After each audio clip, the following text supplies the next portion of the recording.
His ribs are crushed. His lungs are filling with blood. He doesn't have long. Are you sure?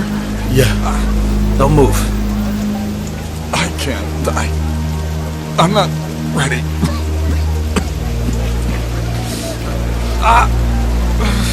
Do you know Jesus? I'm an atheist. I believe it's God's mercy that brought me here right now. I'm dying. How can you call that mercy? Because that car could have killed you instantly. And I'm sure right now you probably wish that it did. But I'm here to tell you that it's a gift. Because the God that you don't believe in has given you another chance. Another chance to change your final answer. I don't want to die. I'm so scared. If it's any consolation, so is Jesus. He's so scared he sweat blood.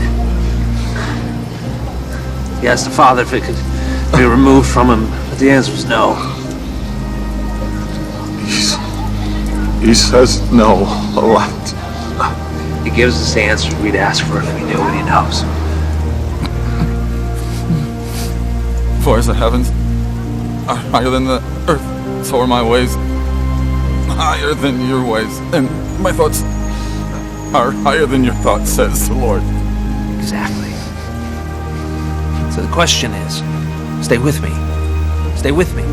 Are you willing to put your faith in Jesus Christ?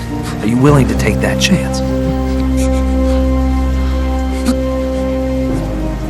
Yes. God is willing to forgive you of your sins. All of them.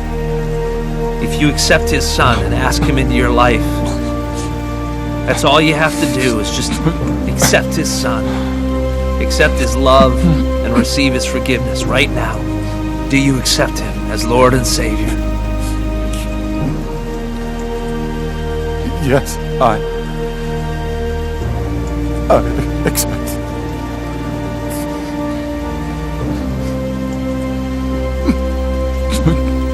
It's all right. In a few minutes, you're going to know more about God than I do, or anybody else here does.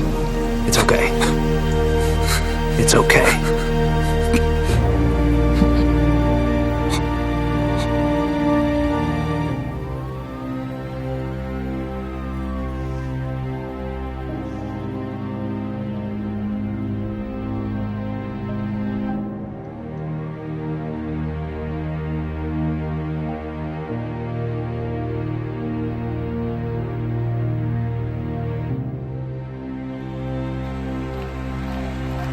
We'll check out the screen behind me. We have a very special message from a very good friend.